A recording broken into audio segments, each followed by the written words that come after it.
tekyabadaza ku Masaka Road, Chiwawo ku Mityana Road, Busunjo, Baka, Mende Kohima Road, Bombo Road, Gayaza Busiika, Gayaza Kayunga n'okwetulula Mukono yonna saako mu bitundu bya Uganda ebyenjawulo. Basoloza amayumba g'abapangisa era nga bazimba n'okuwa pulaani z'amayumba. Ssentale be bokka abakulaakulanya omuntu wa wansi n'okumuzzaamu essuubi.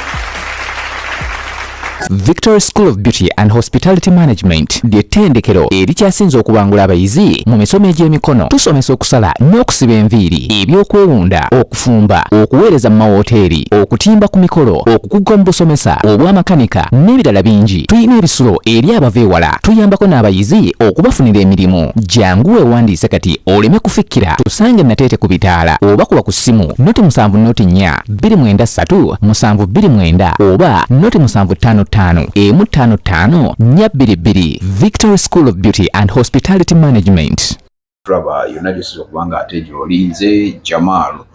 owena Kaseke. Of course tuli ku Safi Beauty spa nti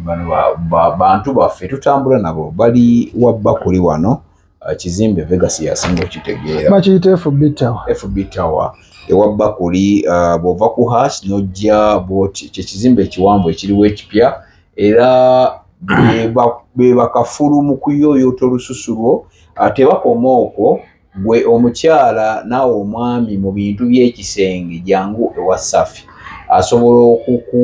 okukutereeza nodda mu line. We bali nnyo bali ddala teolabira subscribinga, likinga, sharinga.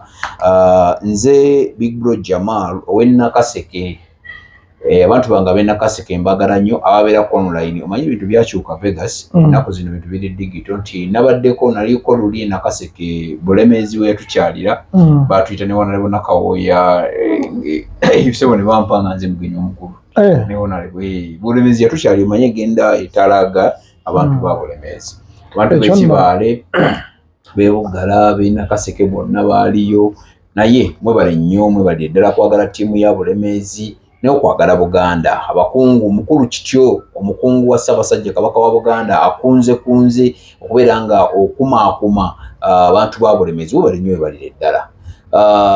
Big Brother Uganda ebintu bingi bitambula. Vegas mbadde ndudde omukyazaamuko tubadde nnyo mu politics nga ndi nnyo ne ba RDC ndi nnyo ne ba Honorable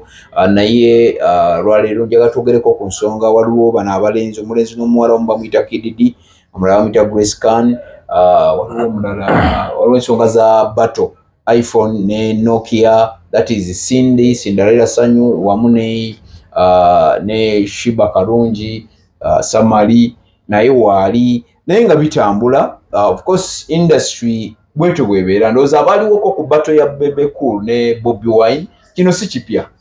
kubanga nyina kyenzijukira mu kaawo manyi naliyeyo Battle naliyo nina kye natuukako nendaba nti Battle yatuuka Vegas nebeera nga weeri nga beesabula luyimba ku luyimba era awo twavaawo nga tumaze okutegeera muyimbi yani. Omuyimbi yali ani we mwaviira? We twaviirawo yali Bebe Cool. Siri muwagizi we ye yawangula Battle musically ye yagiwangula.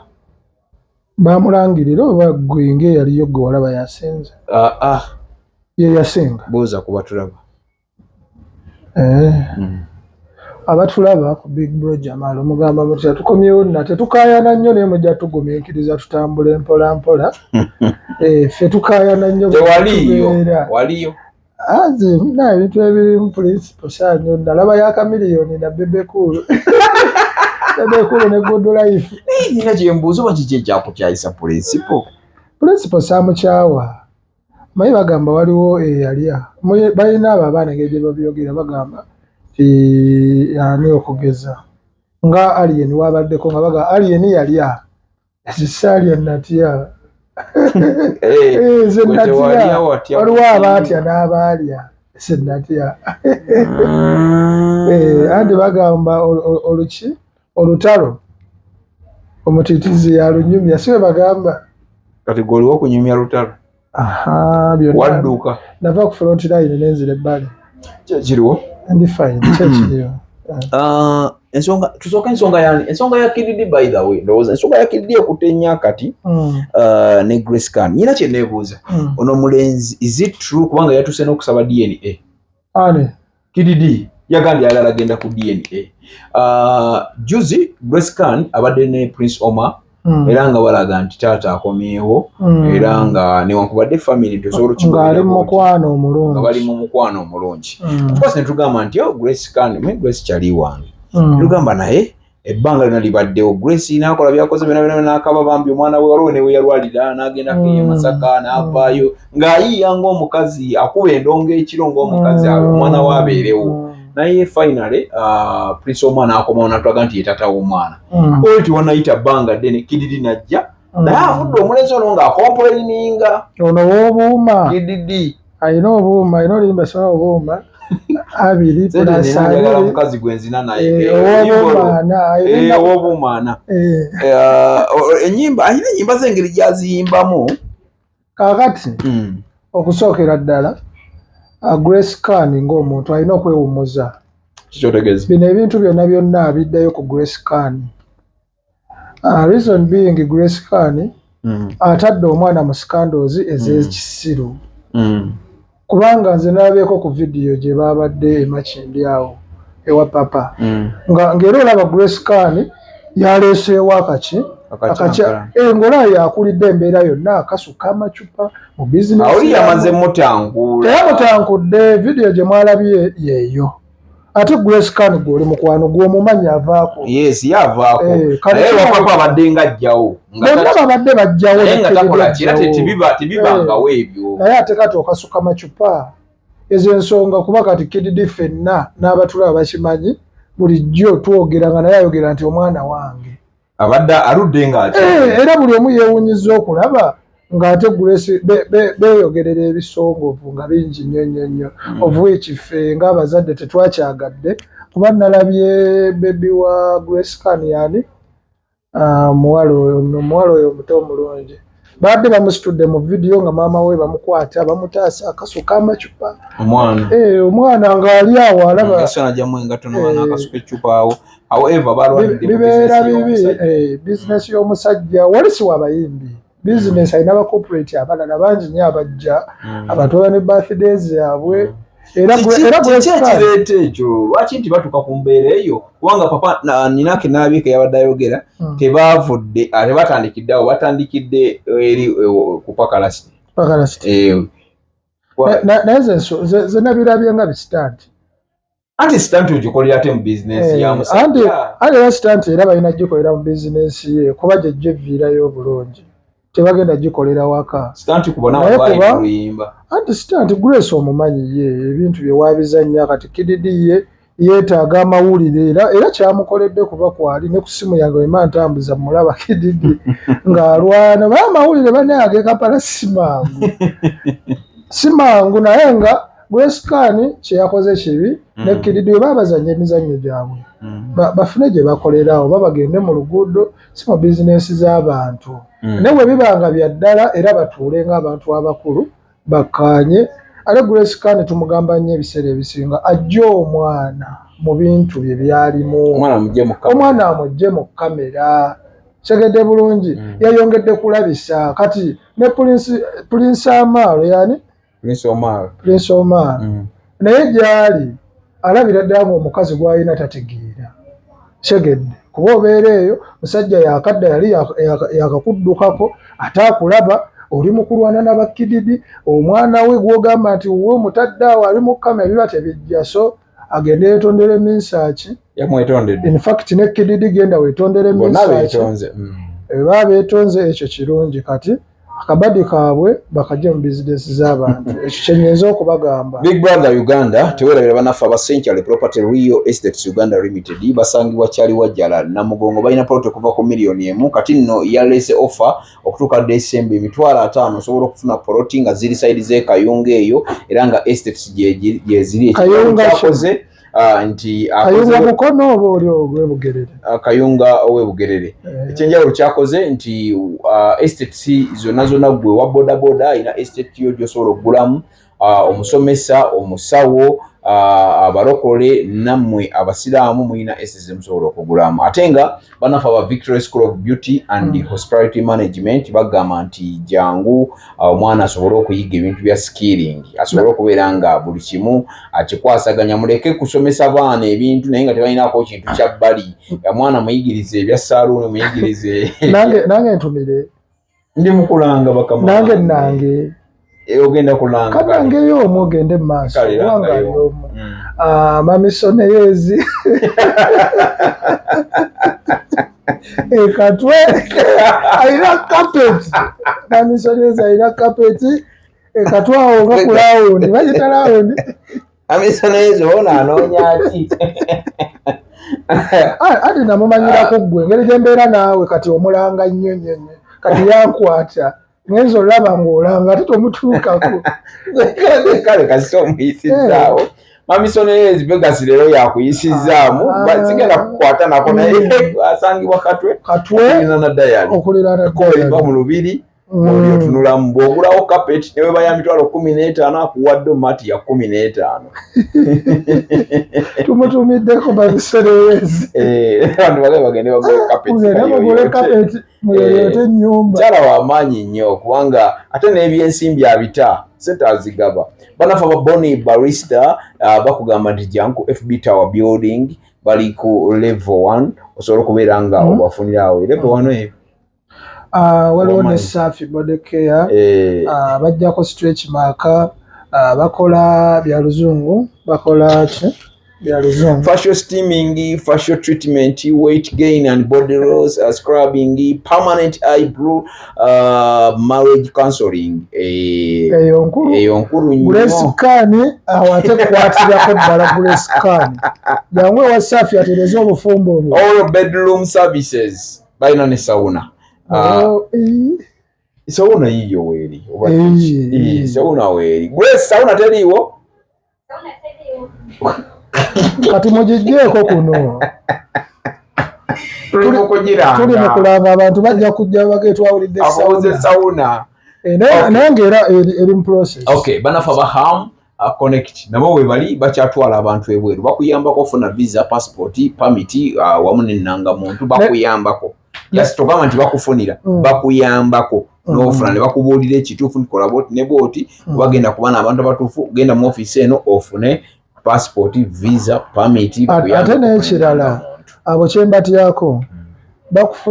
bakuyambako okufuna birth certificate ne death certificate basajja b'amaanyi basangibwa bakuli amafaago n'amazaalibwago amafaago bakola ebitasoboka kale webale nnyo webalire ddala tewerabira tugenda mu comment section ndekawo obubaka ndi ne Vegas promoter tutera okuyitaayitamuko mu bintu ebyenjawulo ebihappenings oba bibaddewo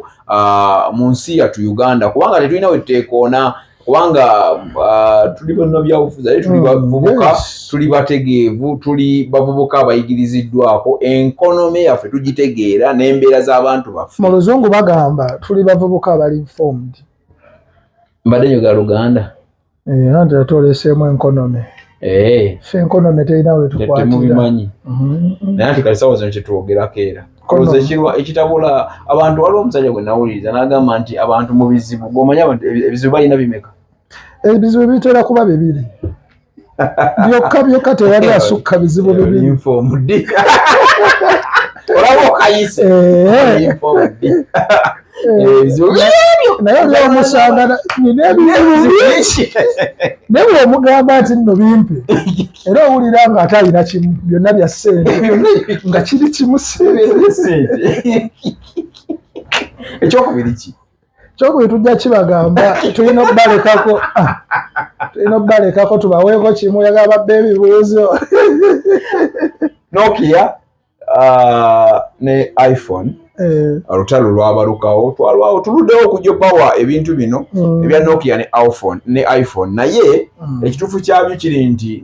iPhone yadduka mu kamera oba tetwategera oba bibuuzo omu munnamawulire munnaffe eyavaayo n'amubuuza yali Seeguya mwabiraba ebisinga naye nga njagala kubuuza Promoter Vegas embeera yonna ebaddewo mu zibato waka tugenda mu bato eriyo 15 September ziti embeera zonna ezibaddewo mu zibbato zetulabyeko waliwo statement Shiba gye yakola yakuba Serena saagala weekubire njagala obeere mu ndongo ng'oyogera bannayuganda ng'obawa ekituufu yakuba Serena ennaku 2 of which yateekawo ekyenjawulo tewali yali akikoze. Cindy yakuba cricket oval ti y'omu ku bakyala actually ndoza baasooka okutuuza cricket oval ekyali kitabangawo nga tumanyi cricket oval y'abakamiliyoni otegedde naye Cindy n'avayo n'agikola ki nejjula ekyali kitaloozebwa. Oliwe yabayo n'agamba nti yakuba Serena ennaku 2 then n'amugamba naawe gezaako okikole nga gwe omutegesi w'ebivulu nga musajja ali mu ndongo bwe tuwangala mu ndongo okusinza bw'olaba ebintu bati eno ani gwesobola okuleka ng'ayambuse oba nga akkiridde oba tukitwale nti bano bonna yes weziba ssente na byanfuna baafunyemu bonna kuba essaawa zino endorsements za Cindy zeeyongera wadde Shiba naye abadde ne endorsements naye ate Cindy ku endorsements zetuwulira kitegeeza olwa bati eno naye erina engeri gyegasseewo naye ate ng'oggyeko ekyo mukyala awangalidde mu ndongo nti ayimbye ne hits ze ezimu zikyaliko kati nti tuzikuba ne lubanga oluyimba olupya endongo eno bato bweggwera nga 15 ani gwereka nga kuba waliwo gwegenda oleka nga tumujajinze ebyo ebigambo biri ku social media mwe mu byogera buli omu ajja sigala wabadde buli omu ajja sigala wabadde reason being eno si bato nga muwe mugamba abantu kiki kubanga ebbanga lyomaze mu ndongo omanyi kye bayita bato bato gye twakafuna yali emu Bobi Wine ne Bebe Cool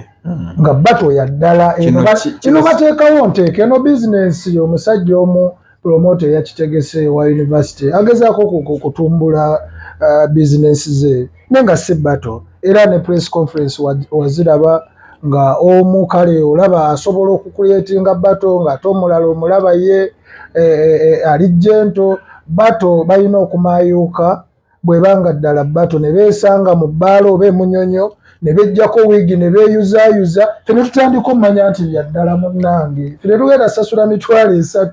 kugenda kulaba bantu bali mu bizinensi zaabwe Vegas ekyagadde lwaki ogamba mbunno nti kibeetagisa okugenda okweyuzaayuza ziwi bato eno bali musically olutalo lwabwe si lwakuwa kweraga nti nyina ennyumba emunyonyo nti nyina ennyumba bato ya Bebe Cool ne Bobi Wine ne webeesanga nga ku siriki ng'olaba nti bato weeri beetomera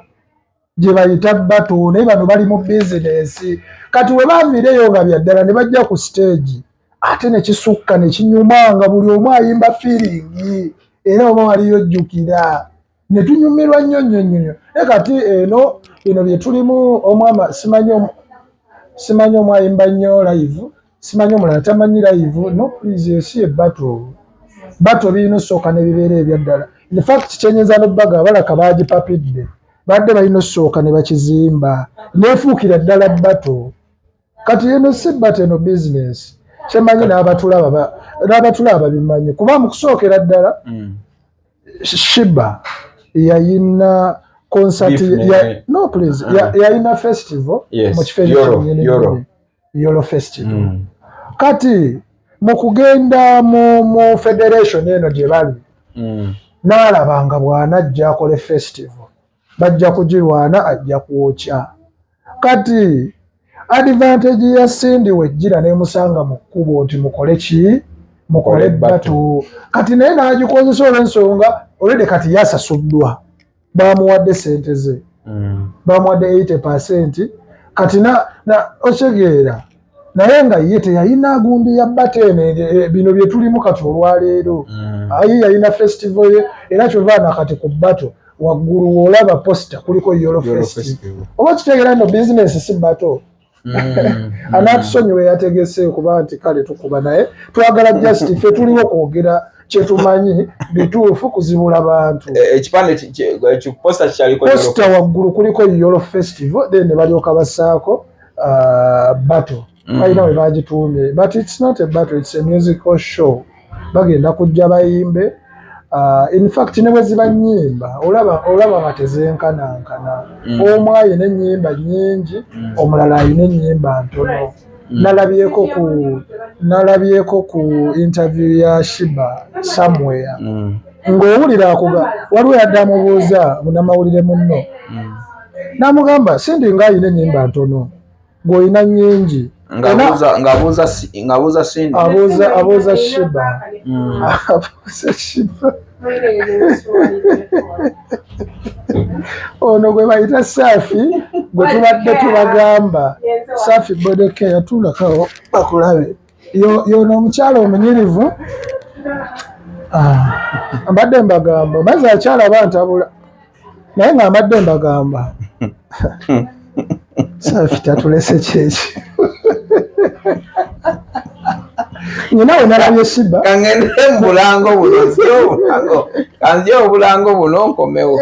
Boni Balista Coffee and Cafe Limited yeva bakuttaka kati mu kukola okupaakinga n'okusomesa enkola ya kaawa. Tukola kaawa mu bika eby'enjawulo omuli espresso, cappuccino, black coffee ne latte. Tutendeka ate era ne tugaba ne certificate eri abayizi ababa bakuguze mu kukola kaawa mu bika nga V60 coffee, Chemex coffee, Aeropress coffee, Siphon coffee, cold brew drip tower coffee. Tusangibwa Kampala wa Bakuli ku FB Towers Building omwaliro ogusooka room number B04 okuliraana amafuta ga Haas. Okumanya ebisingawo 0703 07 43 65 ne 0784 11 27 21 oba tukyalireko ku website yaffe ku www.bonibalista.com. Boni Balista Coffee, fuel for the day.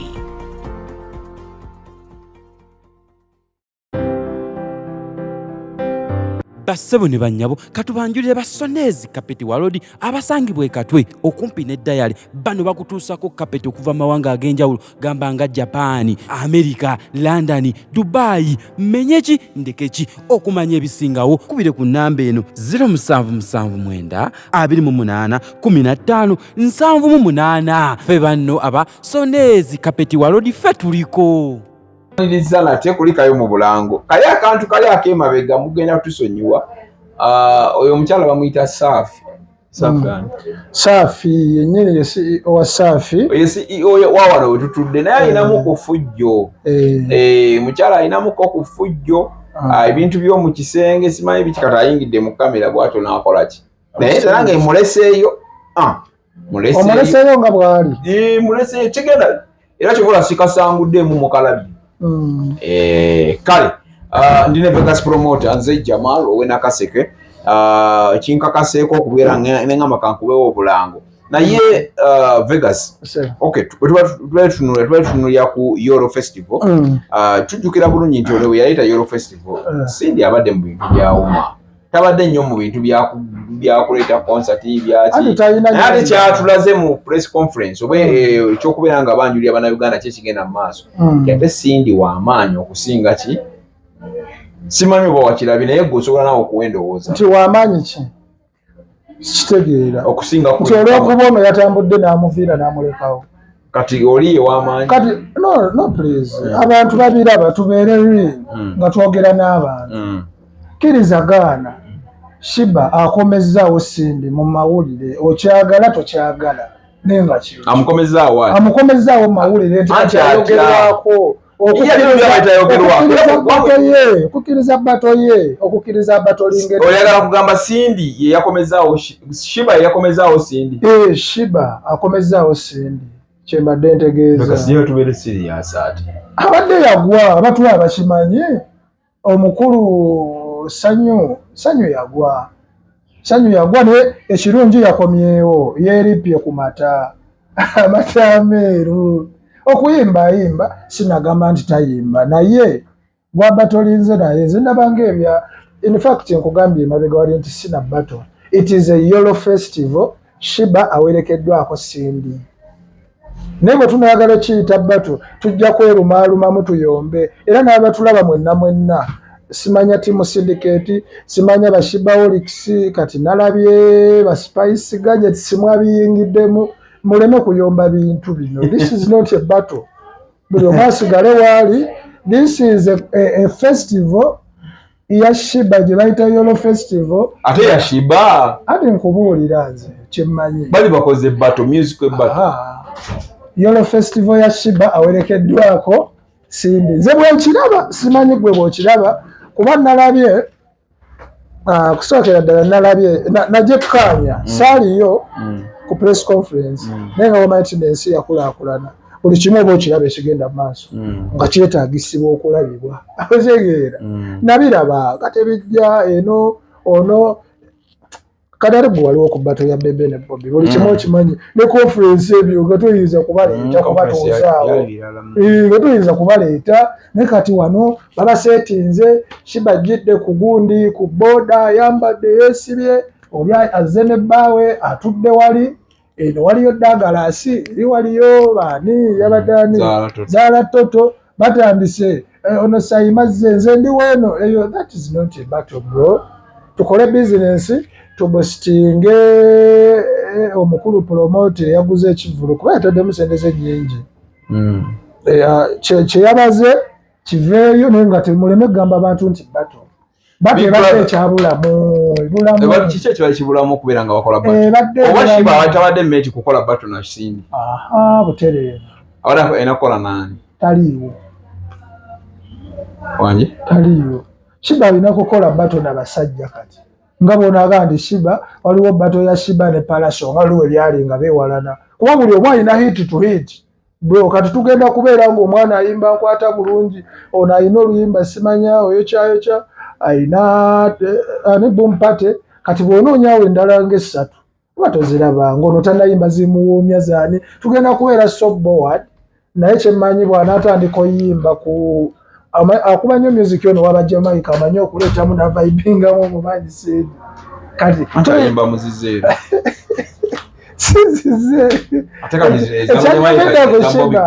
Shiba yagambye engeri oli gyalina egyembi entono n'oluyimba lwe yampandiikira nsobola oddumuddiza n'aluyimba kuba ze nnyina nyingi ez'okuyimba kati ng'olabira ddala nti si bato bw'olaba Sindi byayogera si bato si bya ddala Sindi byayogera birala yeyawoza kimu so byebyo onewunyisiza naye anyway eyo ndowooza ya Vegas promoter yenga ye bwatu bwalaba ebintu wale kulaba webale kutugoberera subscribinga njagala tumalirize n'akantu kati nnyo wanga tujabula mu wonna tuyiteewo naye awasegirinya Honorable Segirinya Muhammad mubaka wa parliament ekuva Kawempe ziti Kawempe North naye yayombibwa ekirwadde era kati mulwadde bamuwa obutwa tolimbalimba batulaba abo bali informed kati bwabaga nti yalumbibwa ekirwadde bajja kugamba neno oyo like kasajja kati nako kati kalimu tubuzaabuza ekintu kyesitalinaako obukakafu ate abasawo baamukebera ne baga nti alina obutwa eyo gyali wendaga we wano yatuuse nali ndaba live ya Honorable Nsereko endoza yali ali naye omusajja n'amugamba sirina ssente mu live omubaka wa parliament n'ebintu byange byonna simanyi na bwe ngenda kukola olaba bambi waliwo obulumi awo wembuuliza Vegas wali wa Nuupu naye kisimanyi oli wa opposition toli wa Nuupu awo wembuuliza nga ggwe wa opposition tuba tuze kusaidiya ebyobufuzi Honorable Segirinya okutuuka awo nti side opposition yetalina ssente oba tuba tutuuse ku ekyo ekyokuba nti omubaka abanjibwa nga talina ssente zimujjanjaba bunafu buli mu opposition oba yagenda ate Netherlands ani yamugulira tiketi era eddwaliro gy'abadde ali ani yali booking kati ekyo bw'onaasooka n'okimanya nga abantu tutandika obbanyamiza kati politics ekisinga obukulu mu politics politician owakabi oba asinga yo yasinga okulimba kati kubuulira abo abantu abatulaba balimbye baabikoowa asinga obwakabi yo yasinga okulimba okumatiza kati Segirinya ebyo byatugamba mu ssente simanya talina ssente zikola ki zijjanjaba ng'abantu bakimanyi bulungi Segirinya bamuwa ssente mu kumuta alina endagaano gye yakola abantu balina saakubiddamu n'afuna ssente era Saje chikuru abantu bagabo chagedde bulungi kati ebyo byalimu busimanya bansondere sete nga ne Sami the mighty family tebamusondera ng'abadde ku butwa gwesegiri nyombaka wa parliament afuna omwezi miliyoni eziri mu 3 plus nojja n'otugamba ebyo ebibuuzo ate n'otulinda naffe tujje tubyogereko tulaba ng'alimba obufunzi ayina sente ezimujjanjaba anoonya public sympathy kuba abantu bakimanyi nti wali kati nti bamuwa obutwali buli bulwadde Rosa Mbunnawo waliwo ekyetaagisa okunoonya public sympathy anti buli kintu ekirawo mu bulamu kibeera n'opportunities zekikola kizikitondawo kati mu kuba n'obutwa asobola ofuniramu public sympathy gyanoonya n'agifuna kwabo abasobola okugimuwa segedde bulungi kuba ekisookera ddala bannakawempe bo nga bo bamwagala Segirinya waabwe oba yalya oba teyalya bakola ki bo bamwagala kusinziira ku byabakoledde kusinziira kuba ye si wa bigambo nnyo n'ebikolwa yagamba manifesto ye bintu byonna byasuye yakola ki yabikola mu mwaka ogwasooka so Segirinya tumusabira asuuke atereere kubanga member of parliament toyinza kutugamba titolina sente zekujjanjaba tulaba nga abalimba tusooka ekyo tukijjewo member of parliament kisinziira biiru kisoboka tewali kitasoboka nga bagundi bonna bagenze ebweru ne babajjanjaba bannamboozi yakavaayo madamu teacher bonna nga gavumenti ebajjanjaba so abeera alimba tumusabire asuuke naye talimba bantu ate talimba omanye comedian nnyo ebintu bya Segirinya comedian era saagala nnyo commentinga ku Segirinya lwansonga comedian yasobola okukola ekintu kye nga comedy tujja nekifuula ekyensonga era obulwadde mulwadde n'ebya ssente byagamba alimba n'ebya ssente abadde mukomera ng'asasulwa member of parliament sente zisala busazi ne bwoba toliiwo ku akawunti yo gye wateeka gye ziraga abadde mukomera ng'asasulwa oyogera ku musaala ne ssente Museveni ze yabawa n'alabisewanyana ye babawaayo ku ssente eyo gyoyagala gyonvugonziza naye babawaayo ku ssente Alani Sewanyana Segirinya babeera mukomera kati we babatoolo nga waliwo kyewayogeddeko anti eyo endagaano gye baakola bakola nani endagaano ne Museveni bakole kibafuuke tebalina kyamuwa kirala olereza tebalina kyakuwa Museveni kirala kubanga ye Museveni aba ayagala omubegere ewa Bobi Wine tolina kyosobola kubega okuleka okumuvaamu ne weegatta ku Museveni naye bw'osigalayo mbwobege udwa ntalina byama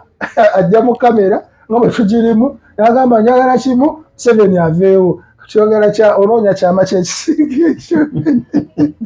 kati sente ze baalya za kukyuka kudda era ogenda kulaba okulonda okuliddako 26 abo bonna Basegirinya Alani Sewanyana Akina ono kyaliwa muwa rediyo Kazibwe bonna bagenda kugira ku ssaawa ng'akabonero ssaawa ate mu byafaayo bya politics we Uganda buli abeera ku ssaawa abeera wa NRM ye mwana sente za campaign era gwe bw'oba toli wa NRM n'otuukayo gye beewandiisiza bakugamba ekintu kimwe essaawa baagitwala ati toli wa NRM essaawa bagiwa wa NRM oba kitegedde gwe ne bw'ogenda ng'ogyagala nnyo bakugamba alonda ku bikopo waliwo essowaani oba ne ekikopo wasaba ku ssaawa alijagala essaawa ne baanagala ekituufu nga waliwo eddinika essowaani n'ekikopo kati gwe nali naye yali ansembye nanga afika situli bawanguzi tutwale ekikopo tekyanfuukira ekikopo tesimanyi obamu waliwo ow'ekikopo eyayitamu akalulu kabbiri nakubira ekikopo mubalo nebaba naye ntegeeza tunywere wamu bonedda enojeweka naye ngaessaawa yo togyogerera nnyo essaawa ebeera ya NRM era ogiraba abansereko kwe babeera mulala ki so ogambye 2026 tulinde ababaka abadde abanno Segirinya kade okakafuga obujjawo ati nze nkugambye ebintu byetwogera bino muna ebibeera ku butambi era bujja kukoma abaana babusala bajaga Vegas yagamba emyaka emeka 3 emabega etuba tubiraba ati tetuli bazibe kati nze ni politician okimanyi nibadde mu kati tolina kyo nnimba nalaba Segirinya ng'agamba atunda ebintu bye nenga Segirinya alimba so tujjanjaba obutwa sente zo azirina kuba bamuwa nnyingi Museveni mu ndagaano gye baakola eyo Bobi Wine gye yali ayogerako n'ababuuza mu kumuta baba batadde yesi naye endagaano gye mwakoze misango gyaweddewo nga ansa tebagiina kyayadde bulungi so kati babawe sente nga bakola endagaano ne Museveni bakomewo bakole kati golowooza lwaki Muhammad Nsereko ye yagenza omukyalira yabadde ne sente Muhammad Nsereko wa Nuupu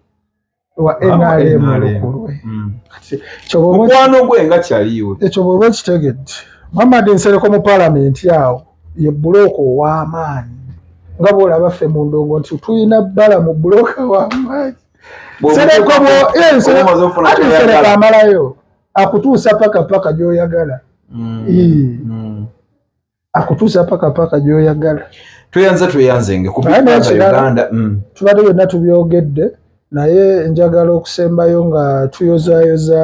ani ono omuddusi waffe yawanguzi Chiputegei yes congratulations bro webale kuwanika flaga ya Uganda ate emirundi sigumu emirundi esatu nalabye emirundi esatu consecutive tawunika so kati abantu ngabo balaba beetaaga ntubakola mu statue naye kuba ffe kati Kampala ne tubawo oluguudo nti wali Chiputegei road kyegeera ezo bajeruli eyo lwaki luli eyo bamuleete Kampala byawangula bino okyegeera omwana awangudde golodi emirundi esatu naye era n'osanga nga bagita batya Olympic Yagun Federation y'emisinde Athletic Federation y'emisinde n'olaba ng'olwaleero era ssente zaayo bazibba tebaagala zituuke naye nga mu Uganda kye tulina kyokka musajja yawanika flaga buli kaseera kati Uganda ne bwatabaye era olaba bo bamanyi tuli baddusi webale nnyo webalire ddala Vegas nja kumuzza sibula batulaba ne Mamisoneyezi omutumireko Mamisoneyezi webale kulabirira muganda wange ono akyuse nnyo okuva bwe mwatandika okukolagana awonya bulungi kyonna kyakugattako kikukyusizza kuba luli embeera mwe wali nakati gy'olimu byanjawulo rediyo yo nkulabidde ebbanga ddene ngeri oli ku rediyo naye akaseera kano woofunidde bahaamu babone Mamisoneyezi olina abalala b'oyogera abatunda amataka embeera ekyuse ne muzeeyi kasiba nti Victoria School of Beauty ye president wa skills mu Uganda mu Africa ye president wa ata Africa alimba ye president atowakana president mu East Africa mu Africa ye president nene jamaa lole bosi wo nange mukwano gwange Africa nene kakane ekirala agenda kusimbawo ewakalwanga bitiyana kalulu yandikalese muganda wange posa tonaziraba agenda kwesimbawo era yantegezezza kwesimbawo ne mukwano gwe Zambali bangambye agenda kwesimbawo agenda kaseke Zambali bagenda kumukuba akalulu katalaba nange ngende na kaseke jendi agulobedde juli zijendi bagenda mukuba ono omusajja yani gwe yesimbyeko tamaguzi akoledde abantu tolina kyogenda kubagamba si wa bigambo wadde okoze lwaki kati sawa zino mugamba Museveni awumule ate naawe kakati ate ebintu obireesemu Museveni kyekyokwalirako eki akoye mugamba akoye takyaweereza bantu bonna abakoze myaka 10 babeeyi waliwo generation Museveni takyaweereza bantu ate era tabaweerezangako naye Lutamaguzi akoledde abantu ate era akyabakolera emyaka 15 mitono bamwongereyo ekisanja kimu ono muganda wange Zambali alyoka Nakaseke yatugamba takomawo kire ekisanja era takola ensobi n'akomawo mu constituency yagamba tadde agenda kuba pulezidenti biri ku butambi bwegambye nti babitereka biri ku butambi awo bw'aba yagamba kati Zambali mulekajje ate siri mumugaana nekye mugamba ajja kumukuba akalulu nze nandiyagadde omwagaliza naye muganda wange mu Uganda muno mulimu abantu abatawangulikika Museveni Lutamaguzi Erias Lukwago ani omulala Beti Namboze okulekanga wanise buwanise agamba si bano ono Mpuuga anti webyali webiti ne honale bameli yakyambadde bebamu abali batawangulwa ameli ate ye yawanika ne honale minister wa sports Muyingo bebamu abali batawangulwa tewali kitasoboka wansi w'enjuba kyoba Bobi Wine agenda kuwaza mbali kadi ya noto ate baba ino obuso tugenda mu primary abaddajiina tetubadde kubanga Lutamaguzi si wano tetubadde na gundi wa Nuupu yamusimbako waliwo gwenzijukira anti tewaliwo mu constituency eyo tewaliimu abadde na kadi ya Nuupu kubanga honale Lutamaguzi yagira ku kadi ya DP tegedde nabirabyeko sinabikakasa naye ngenda munoonyako Zambaali muganda wange tunyumyemu kuba bannamawulire abo babakuba nnyo akalulu abuuze Simon Mukasa yani Simon yani ne Patrick Omujuko waliwo no muganda waffe okumasengere Balunabba abantu bakuba bannamawulire obululu akumata kumira mpeera kati gwe teweteekamu oli mukoya ne Patrick mwawabula weewala abafere leka nkwanjuli Ham Connect UG ye kampani egenda okufunira omulimu ebweru w'eggwanga. Tulina emirimu egy'abawala n'abalenzi mu mawanga nga Iraq, Saudi Arabia, Iran, Bahrain, Qatar n'amawanga amalala mangi. Wano ku Ham Connect UG tutunda n'okugula emmotoka ssaako ne airport taxi. Gwe omwana ow'obuwala olina passport oba tolina, jangu ku ofiisi zaffe. Ham Connect UG emirimu gy'abalenzi nagyo tugirina nga ba security guards, ba cleaner, ba housekeeper. Gwe ayagala okumanya ebisingawo tusange ku FB Tower Building ewa Bakuli room number C03 oba tukubire ku namba z'essimu zino noti 75579386 ne noti 75515593 Fe aba Ham Connect UG tutuukiriza ekirooto kyo.